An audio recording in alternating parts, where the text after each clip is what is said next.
Ok, muy buenos días para todos. Mi nombre es Anabel Leal. El equipo de Las pruebas ácidas de que quedará el modelo con consistencia a los dos lados y lo tendrán disponible. buenos días, Adelso. Hoy continuamos nuestros encuentros digitales con un webinar diseñado para ofrecerles una visión estratégica sobre el futuro de la infraestructura tecnológica. En esta sesión exploraremos la nueva nube, un enfoque que prioriza el aprovechamiento de tu infraestructura local en lugar de depender de proveedores externos de alojamiento web. Para guiarnos en este análisis, contamos con la presencia del profesor y economista Gustavo Machado y el ingeniero Samuel Acosta, ambos miembros también del equipo de SAINE Latinoamérica, quienes detallarán los fundamentos económicos y técnicos detrás de la estrategia. Recuerden mantener sus micrófonos silenciados durante la exposición y formular sus preguntas y comentarios en la caja del chat. Profesor Machado, ingeniero Samuel, pueden iniciar su presentación. Bueno, primero que todo, muchísimas gracias por la oportunidad y por tan detallada introducción a nuestra muy estimada licenciada Anabel Leal. Como podemos ver a continuación, efectivamente, en el contexto global, se está desarrollando una revolución del conocimiento. Nunca como ahora hemos visto cómo el conocimiento se ha incrementado con tanta velocidad. Y para muestra un botón que permita sustentar esta afirmación. La primera vez que se duplicó el conocimiento en el siglo XIX, en el siglo XX, fue en 1950. Es decir, en el siglo pasado nos tomó los primeros 50 años del siglo para poder duplicar el conocimiento. Un reconocido autor en la materia, el científico hindú Pillana, nos planteaba ya en el 2019 que las tecnologías de información y comunicación han permitido que el conocimiento se duplique anualmente. Y esto, por supuesto, trae como consecuencia una explosión en la capacidad pues, que tenemos los seres humanos para generar nuevos bienes, nuevos servicios. Esto que efectivamente está ocurriendo en el campo del conocimiento en general, bueno, también se ha traducido en el campo económico, como podemos ver a continuación, en donde efectivamente en el campo económico podemos observar la existencia del término nueva economía. ¿Y qué distingue efectivamente a la nueva economía, que básicamente tiene su asiento en el ámbito digital en comparación con la economía tradicional? Bueno, que para generar unidades adicionales de productos en la economía tradicional, pues en el ámbito físico, pues era necesario pues que incurriéramos unos determinados costos. Por ejemplo, si queremos obtener una unidad adicional, por ejemplo, de un tomate, tendríamos que efectivamente realizar el respectivo cultivo, tendríamos que efectivamente utilizar más fertilizantes, más trabajadores, es decir, si queríamos aumentar la cantidad de plantas en una determinada extensión, teníamos que incurrir en unos costos que en muchas ocasiones eran relevantes. Mientras que en el mundo digital, ofrecer nuevos productos que en este caso son intangibles, por lo general tienen costos muy reducidos, cercanos a cero, por eso se habla de costos infinitesimales. Y entonces esa nueva dinámica de los costos en el ámbito digital, pues efectivamente ha hecho que se utilice este término, nueva economía, porque mientras que en el ámbito físico, por ejemplo, si estábamos trabajando con una extensión de tierra, siempre íbamos a empezar por la extensión de tierra más fecunda y nos íbamos a ir a la menos fecunda y en consecuencia producir una unidad adicional cada vez nos iba a costar más. En el ámbito digital, lo que ocurre es que efectivamente generar productos adicionales, tenemos la posibilidad de que generar productos adicionales tengan costos muy reducidos, cercanos a cero. Entonces, dada esa diferencia en las dinámicas de costos, entonces hablamos de nueva economía. Y podemos observar cómo el ámbito digital cada vez ocupa un mayor espacio en la actividad económica en general. Entonces, tomamos inclusive previas a la pandemia.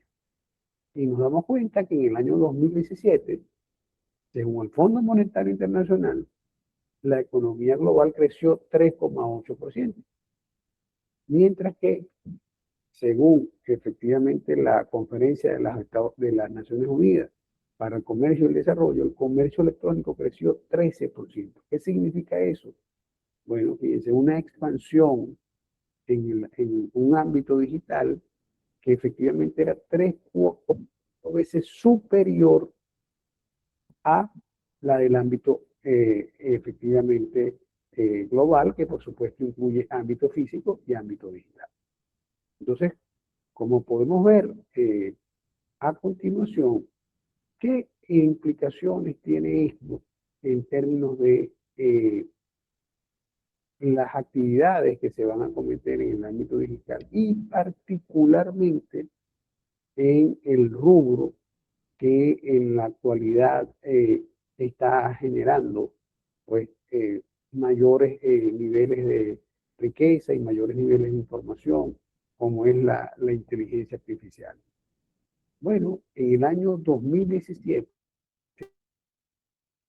una destacada firma de asesoría, PwC, decía lo siguiente: para el año 2030, el Producto Interno Bruto global será 14% superior en comparación a lo que efectivamente se hubiese alcanzado gracias a la incorporación de la inteligencia artificial. ¿Y qué quiere decir esto en términos concretos, en términos de oportunidades de negocio? Bueno, se estima que el Producto Interno Bruto Global en el año 2030 va a estar alrededor de entre 145 y 150 billones de dólares. Y aquí cuando estamos hablando de billones, no estamos pensando pues en el sentido pues de nuestra lengua, es decir, estamos hablando de una cantidad seguida de 12 ceros. ¿Qué significa eso? Con este incremento de 14% del Producto Interno Bruto que va a permitir la incorporación de la inteligencia artificial, que estamos hablando de una oportunidad de negocio que supera los 20 billones de dólares. ¿Cuán importante o cuál es la magnitud de esa oportunidad de negocio? Bueno, básicamente lo que nos está diciendo esta información es que en el año 2030 los negocios vinculados al área de inteligencia artificial van a tener una magnitud igual, aproximada, a lo que produce China hoy durante un año. Y debemos recordar que China es nada más y nada menos que la segunda potencia económica mundial. Es decir, existe un mar de oportunidades en materia de negocios vinculados con la inteligencia artificial. Y en el mundo de hoy, cómo efectivamente se está reconociendo la existencia de ese mar de oportunidades. Bueno, la existencia de ese mar de oportunidades se refleja cuando observamos que las empresas con mayor nivel de valor en el mercado bursátil, es decir, las empresas con mayor nivel de capitalización en la bolsa de valores, pues efectivamente están vinculadas al área de la inteligencia artificial. Entonces vemos como la número uno es Nvidia, que juega un rol clave pues, en materia de la inteligencia artificial. Luego vemos cómo sigue Apple, está Alphabet, Microsoft y Amazon. Pero además ¿Cómo nosotros nos insertamos en todo este ecosistema? Bueno, nos insertamos porque efectivamente hay 5 grandes capas en el negocio de la inteligencia artificial. ¿Cuáles son esas 5 grandes capas? Bueno, la de la energía, la de la chips, infraestructura de computación, la de efectivamente la infraestructura en la nube, los modelos de inteligencia artificial y, por supuesto, las aplicaciones. ¿Y dónde se va a ubicar nuestra comunidad con mayor fuerza en estas capas? Bueno, en la capa de aplicaciones. Y entonces acá es donde tenemos ese gran reto de aprovechar el mar de oportunidades que ya vimos con una lámina que ya exhibimos previamente, que ha permitido que las principales empresas sean reconocidas. Ahora, ese mar de oportunidades va a tener en algún momento aguas tranquilas y aguas turbulentas, pero para atravesarlo, pues efectivamente, con el mayor nivel de rapidez y eficiencia posible, es importante que contemos con recomendaciones de personas que tienen alta preparación en el tema. Y por eso es que para mí, en el día de hoy, constituye pues un privilegio y un gran orgullo cederle el uso de la palabra al ingeniero Samuel Acosta. Ingeniero Samuel, los micrófonos son suyos. Muchas gracias, profesor. Bueno, primero que nada, muy buenos días. Y cuando hablamos de la nueva nube, yo creo que lo más importante es primero definirlo. Hay muchos autores que lo definen como usar una infraestructura de terceros para democratizar el acceso a la nube.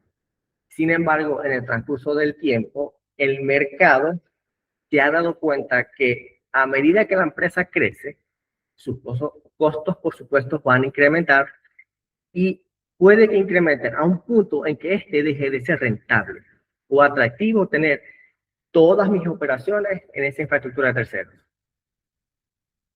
De acuerdo con reportes de varias empresas, como lo son Flexera, Gartner y Cloud0, sabemos con exactitud que la gestión de los costos de la nube son el problema número 1 con el que se encuentran las empresas.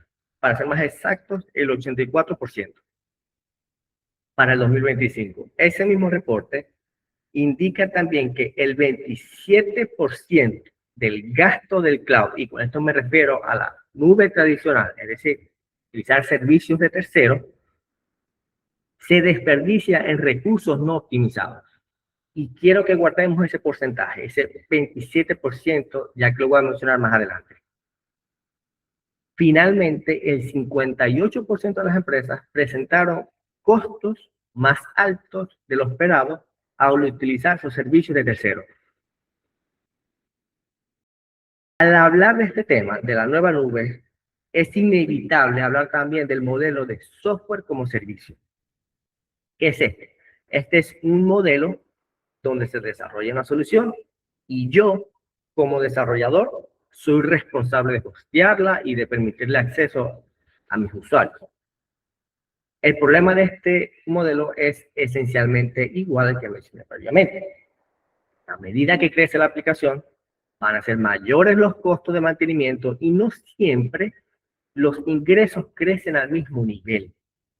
En el caso de Sun ya tenemos una experiencia muy cercana, que es el Annual Cloud, con nuestra solución de software como servicio, pero de esto aprendimos que la mayoría de las empresas pequeñas y medianas, que sabemos que son el 98% de las empresas en el planeta, no están dispuestas a pagar lo necesario para mantener en funcionamiento una solución como esa.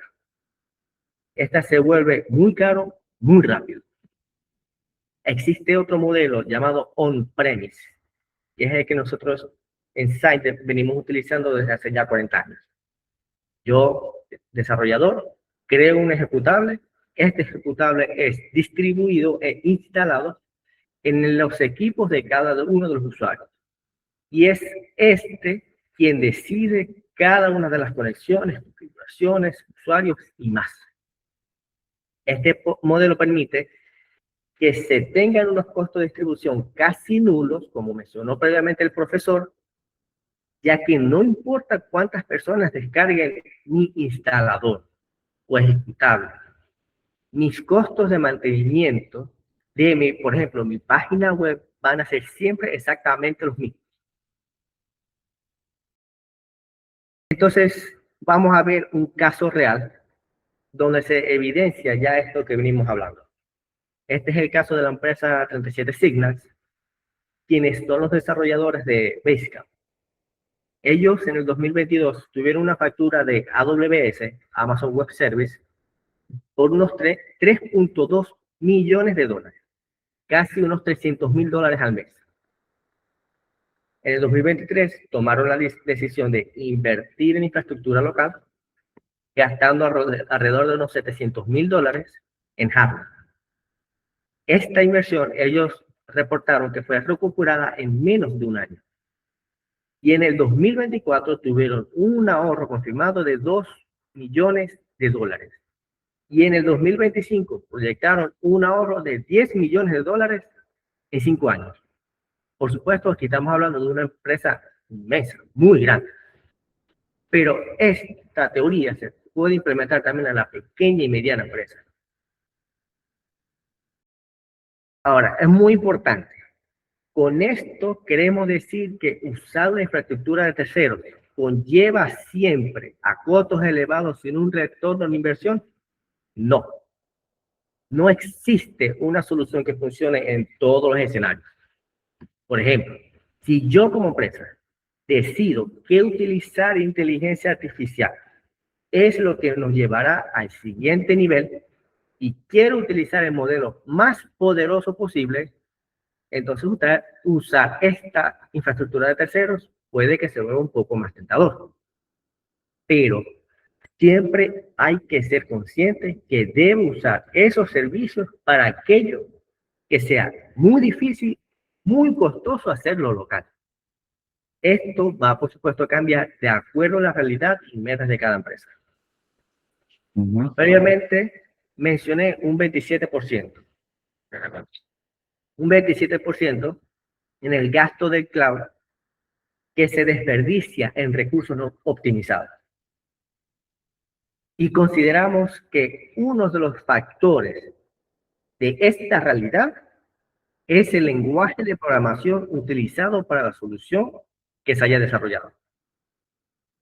Si no tenemos cuidado con estos recursos, así yo tenga mis servicios totalmente locales, esos costos elevados van a seguir siendo reales. Cuando hablamos de lenguaje de programación, hay esencialmente dos bandos: los lenguajes interpretados y los lenguajes compilados.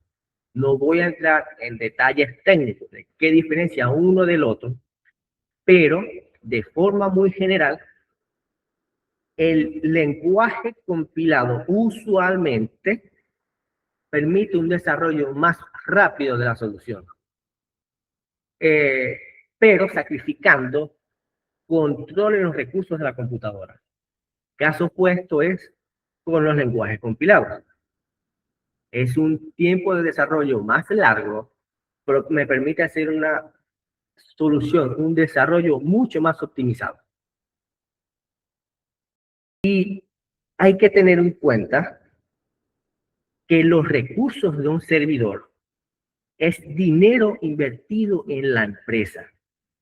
Si yo puedo consumir menos recursos, entonces significa que puedo utilizar ese sobrante para otros procesos que puedan generar más ingresos, como puede ser poder aceptar las solicitudes o procesar solicitudes de más clientes, poder tener más procesos automatizados o poder ejecutar modelos de inteligencia artificial locales.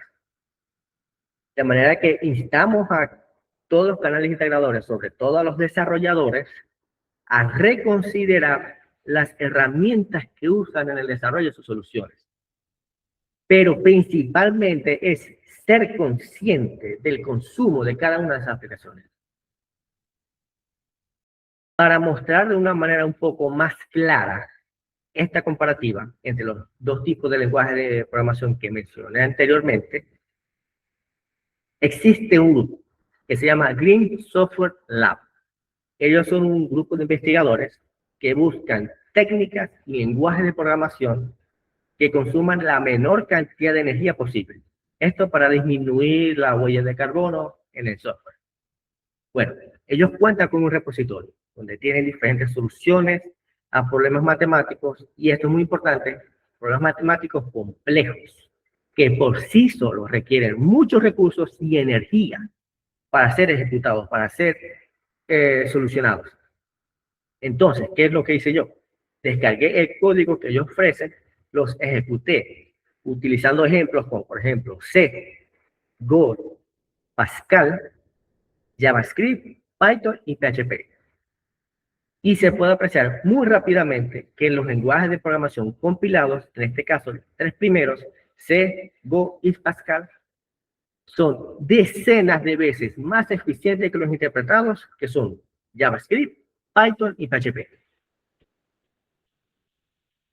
También cuando hablamos de la nueva nube y la nube tradicional, es importante mencionar la privacidad.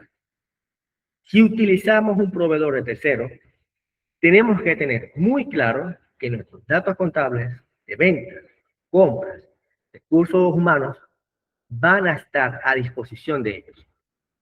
En muchos casos, esos datos están muy protegidos, tienen muchas medidas de seguridad, pero en otros, y se han visto casos de que esto puede ocurrir, podrían llegar a utilizar esos datos para entrenar sus modelos de inteligencia artificial sin el consentimiento explícito de la empresa.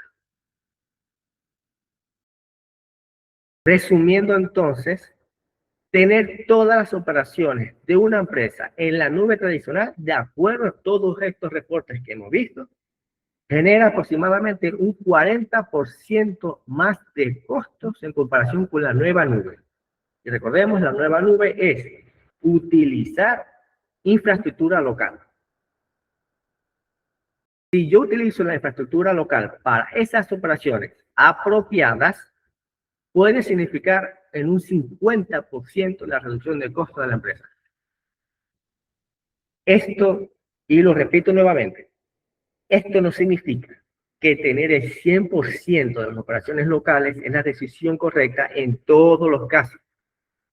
Y es un hecho ya que lo opuesto tampoco es lo correcto. Entonces, ¿qué debemos hacer? Debemos aprovechar ambas infraestructuras y tener una especie de nube híbrida. Mantener unas operaciones locales y otras remotas.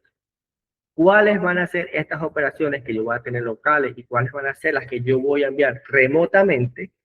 Esto va a depender enteramente de la realidad de la empresa y las metas de esta. De manera que cada uno como canal integrador debe analizar cada empresa de manera independiente y tomar decisiones en base a lo que cada uno de ustedes encuentra para poder ofrecerle a sus clientes la solución más apropiada en su caso específico. Sin más que decir, muchísimas gracias por escucharme. Estoy atento a cada una de las preguntas que puedan tener.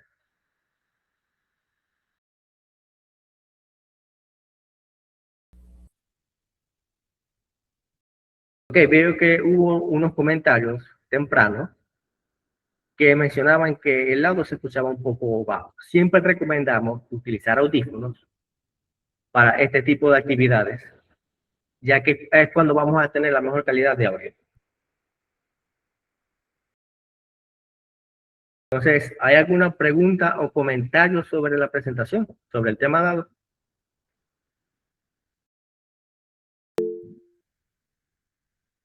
Ok, veo que Keila levantó la mano. Si puedes activar el micrófono.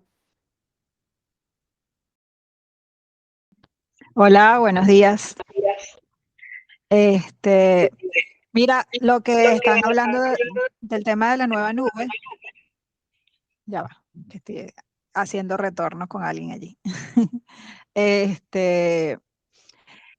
visto que está muy en concordancia también con el tema del self-hosting, que es algo que está como muy en boga últimamente, por todo el tema de la difusión de los datos, la privacidad de los datos, ha vuelto un poquito el tema del self-hosting y de que las personas quieran tener el control ellos mismos de sus bases de datos y de su información. Y bueno, creo que la nueva nube también apoya con este proceso. Eso era todo. Sí, completamente. Se han visto ya muchos casos donde hay muchos filtros de datos de clientes. Y por supuesto, esto lleva a que las personas pierdan un poco de confianza en la tecnología y prefieran tener más control sobre su información. Pero como menciono, hay que aprovechar ambas tecnologías para minimizar las desventajas y maximizar las ventajas que podemos llegar a tener. ¿Otra pregunta o comentario?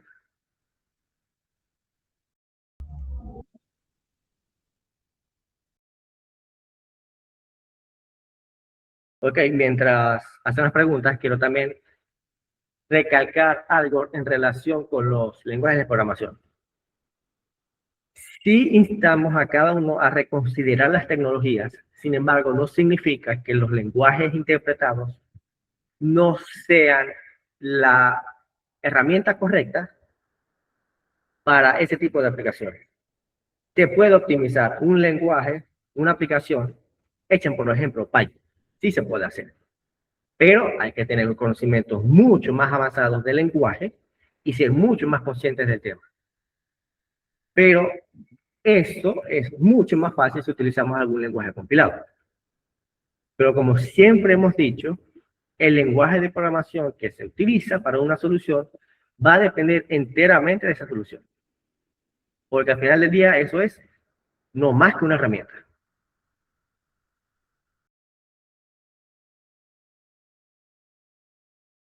¿Alguna duda o comentario?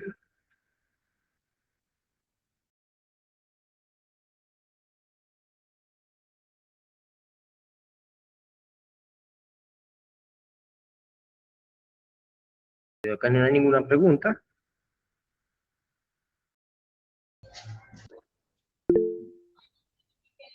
Veo que Ernesto Suárez levantó la mano. Buenos ¿Tiene días. alguna pregunta? ¿Sí me escuchan? Sí, perfectamente. ¿Cómo están? ¿Cómo están? Viendo lo del software y los servicios híbridos en la nube, ¿no? Como son software como servicio, pudiéramos decir que hoy en día ya Sign como tal, casa de software, estuviera diseñando aplicaciones o soluciones que nosotros como intermediarios o canales pudiéramos tener APIs que pudiéramos ofrecer a estos clientes o los que ya existen. Es decir, no solamente esperar el desarrollo de ustedes como casa de software para nosotros hacer la instalación, sino poder tener algo más allá que pudiera servir de interfaz y a la vez nosotros poder desarrollar. Ya sabemos que existen algunas herramientas porque incluso las usamos hoy en día, pero pudiera ya existir o estar en boca de ustedes como casa de software algo que nos permita ir un poco más allá con respecto a esto. Tenemos los VPS, tenemos los servicios en la nube, los servicios híbridos. Inclusive evaluamos muchas veces, nosotros como consultores evaluamos muchas veces a nuestros clientes y ver las necesidades que tienen. Pero un ejemplo típico de esto, por lo menos, son los servicios offline, los servicios clientes-servidores, cuando se nos caen los servicios en línea, poder tener en el backend localmente, bien sea en una tabla o en un computador, toda esta información hasta que se coloque en línea. Pudiéramos estar en vías a esto, pudiéramos ya contar con ese tipo de desarrollos por parte de Design o por lo menos las APIs que nos permitan a nosotros interactuar. Sí, por completo. Con relación a la API, ya se está desarrollando la API y ya hay una versión de prueba que cada canal puede descargar y utilizar. Pero sí mencionó algo relacionado con servicios offline. Y sí, la aplicación se está actualizando para que no solamente sea agnóstica a la base de datos, al gestor de base de datos, sino que también sea consciente de cuando hay internet, conexión a internet y cuando no, para que pueda seguir funcionando sin ningún tipo de problemas y una vez detecte que hay internet, por supuesto va a sincronizar los datos con el gestor de base de datos que ustedes deciden utilizar. Todo eso se está desarrollando. ¿Aclaré tu pregunta? Sí, sí, muchas gracias. Gracias por su pregunta. ¿Alguna otra pregunta o comentario?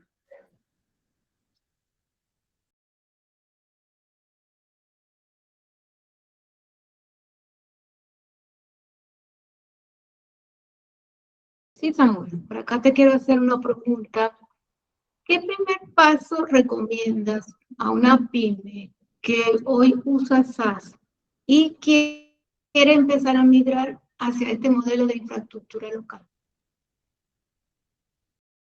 Siempre la primera recomendación que yo daría siempre sería analizar de verdad qué es lo que se necesita en la nube tradicional y qué es lo que se necesita en la nueva nube. Ya que muchos reportes dicen que cuando yo tengo muchas operaciones que tal vez no sean necesarias en la nube tradicional, mis costos van a ser elevados. Pero como mencioné previamente, aún eso tiene un lugar en la empresa. Simplemente hay que saber cuál es el servicio utilizar. Okay, Mi recomendación siempre va a ser hacer un estudio de qué es lo que de verdad necesito y qué es lo que puede estar en los diferentes tipos de nubes. Ok, gracias, Samuel. Otra preguntita, más allá del ahorro que te estabas mencionando, ¿no? ¿Cuál es el beneficio menos obvio, pero que es el más valioso, de controlar tu propia infraestructura? La ¿Qué latencia. sería? ¿Ah? La latencia. Es decir, La latencia. sí, cuando yo tengo todos mis procesos en la nube, así yo tenga una internet muy potente, siempre va a haber una lentitud, siempre va a haber un retraso, por simplemente el envío de los datos de un lugar a otro. Y ese otro lugar a donde yo estoy enviando mis datos puede estar al otro lado del mundo. Si yo tengo mi infraestructura local, los tiempos de respuesta van a ser casi instantáneos. Ok, gracias, Samuel. Muy interesante.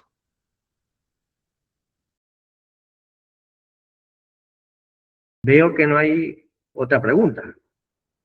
Creo que podemos ir haciendo el cierre.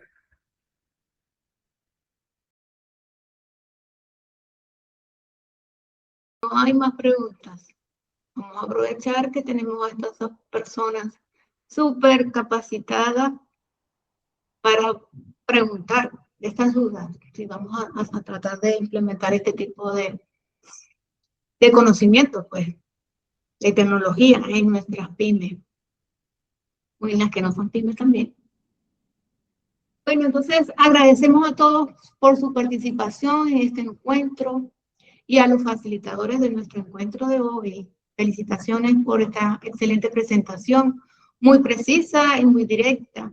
Ojalá esta visión sobre la nueva nube les haya ofrecido claridad y valor para sus decisiones tecnológicas. En Sainet Latinoamérica seguiremos compartiendo conocimientos para acompañar su crecimiento. Hasta el próximo webinar y que tengan una feliz tarde.